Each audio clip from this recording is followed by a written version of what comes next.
Back to news hour. హేమాహేమీల పోటీ రాజకీయ పరపతి, తలపండేంత ఉద్దండులు, రైతు ఓటర్లే కింగ్ మేకర్స్. ఇలా నిజామాబాద్ లోక్సభ నియోజకవర్గ పోరు ఆసక్తికరంగా మారుతోంది.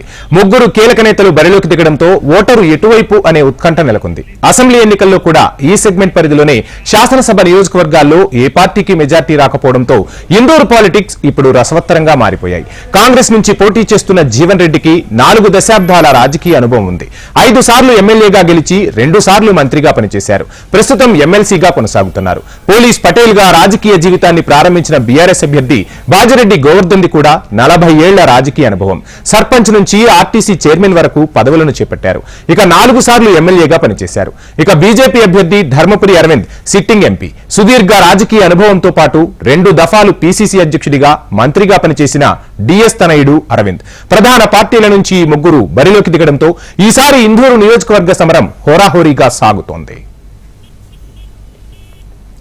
రైతులు, బీడీ కార్మికులు, గల్ఫ్ కార్మికులు ఎక్కువగా ఉన్న ఈ నియోజకవర్గం ప్రతిసారి విలక్షణ తీర్పునే ఇస్తుంది. రైతులే ఎక్కువగా ఉన్న ఈ నియోజకవర్గంలో వారు ఎటు మొగ్గితే వారే విజయాన్ని సాధిస్తారు. ప్రతి ఎన్నికలు రైతులు తీసుకునే నిర్ణయాలే అభ్యర్థుల గెలుపోటములను శాసిస్తాయంటే అతిశయోక్తి కాదు.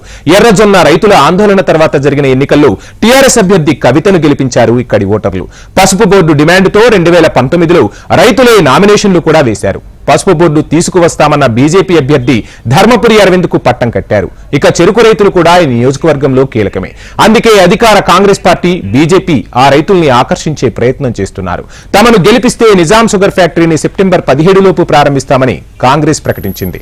తనను గెలిపిస్తే కేంద్రంతో మాట్లాడి షుగర్ ఫ్యాక్టరీ తెరిపిస్తామంటూ అటు బీజేపీ అభ్యర్థి అరవింద్ కూడా హామీ ఇస్తున్నారు. ఈ నేపథ్యంలో చెరుకు రైతులు ఎటు మొగ్గు చూపుతారనే ఆసక్తి నెలకొంది. ఇక నిజామాబాద్ నియోజకవర్గంలో త్రిముఖ పోరు కొనసాగుతోంది. ఇక్కడ రైతులే కీలకంగా మారనున్నారు. రైతు తీర్పే ఇక్కడ అధికారాన్ని కట్టబెట్టే అవకాశాలు కనిపిస్తున్నాయి. మొత్తంగా నిజామాబాద్ నియోజకవర్గ ఓటరు తీర్పుకు సంబంధించి డీటెయిల్స్ అందించేందుకు మా నిజామాబాద్ ప్రతినిధి భూపతి సిద్ధంగా ఉన్నారు. భూపతి, చూస్తున్నాం రైతే దేశానికి వెన్నుముక అని భారతదేశంలో తరతరాలుగా చెప్పుకుంటున్న తరుణంలో ఒక నియోజకవర్గం ఆసక్తిని రేకెత్తిస్తుంది. నిజామాబాద్ నియోజకవర్గం ఇక్కడ రైతులే పాలకులను పీఠం ఎక్కించే దిశగా అడుగులు వేసే పరిస్థితులు కనిపిస్తున్నాయి. ఈ నేపథ్యంలో అసలు ఈసారి ఏం జరగబోతుంది? ఒకవైపు బీఆర్ఎస్, మరోవైపు కాంగ్రెస్, అదేవిధంగా సిట్టింగ్ ఎంపీగా ఉన్న ధర్మపురి అరవింద్ ఈ సీట్లను కాపాడుకోవడంలో ఎటువంటి వ్యూహాలు రచిస్తున్నారు? నిజామాబాద్ పార్లమెంటు నియోజకవర్గం దేశంలోని ప్రతిష్టాత్మక నియోజకవర్గం అని చెప్పుకోవచ్చు. ఇక్కడ రైతులు అత్యధికంగా ఉన్న నియోజకవర్గంగా ఈ నిజామాబాద్ నియోజకవర్గానికి పేరుంది. ముఖ్యంగా 18 లక్షల మంది ఓటర్లు ఈ నియోజకవర్గంలో ఓటు హక్కు కలిగి ఉన్న పరిస్థితి నెలకొంది. గత అసెంబ్లీ ఎన్నికల్లో చూసుకున్నట్లయితే నిజామాబాద్ పార్లమెంటు నియోజకవర్గంలో భిన్నమైన తీర్పు ఇవ్వడం జరిగింది. 7 అసెంబ్లీ స్థానాలకు గాను 2 అసెంబ్లీ స్థానాల్లో బీజేపీ అభ్యర్థులు విజయం సాధించగా 3 అసెంబ్లీ స్థానాల్లో బీఆర్ఎస్ పార్టీ అభ్యర్థులు, 2 స్థానాల్లో కాంగ్రెస్ ఎమ్మెల్యేలుగా గెలిచిన పరిస్థితి నెలకొంది. అయితే ప్రస్తుతం ఇప్పటి వరకు నిజామాబాద్ పార్లమెంటు నియోజకవర్గంలో 14 సార్లు ఎన్నికలు జరిగిన సందర్భం ఉంది. ఈ 14 సార్లు ఎన్నికలు జరిగిన నేపథ్యంలో 11 సార్లు కాంగ్రెస్ పార్టీ విజయం సాధించింది.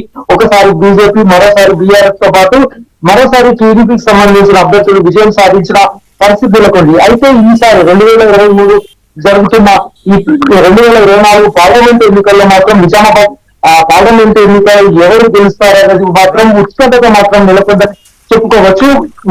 3 ప్రధాన పార్టీ అభ్యర్థులు, ముఖ్యంగా సిట్టింగ్ ఎంపీ బీజేపీ నుంచి ఎంపీ అరవింద్ పోటీ చేస్తుండగా, కాంగ్రెస్ నుంచి ఎమ్మెల్సీ జీవన్ రెడ్డి, అదేవిధంగా పార్టీ నుంచి బాజిరెడ్డి గోవర్ధన్ పోటీ చేస్తున్న పరిస్థితి నెలకొంది. ఈ నేపథ్యంలో ఇక్కడ 3 అభ్యర్థులు పోటాపోటీగా ఎన్నికల ప్రచారంలో పాల్గొంటున్న పరిస్థితి నెలకొంది. ఎవరు గెలుస్తారు, ఎవరు నిలుస్తారు అనేది మే 13వ తేదీన జరిగే ఎన్నికల సందర్భంగా తెలిసే అవకాశం ఉంది. Thank you.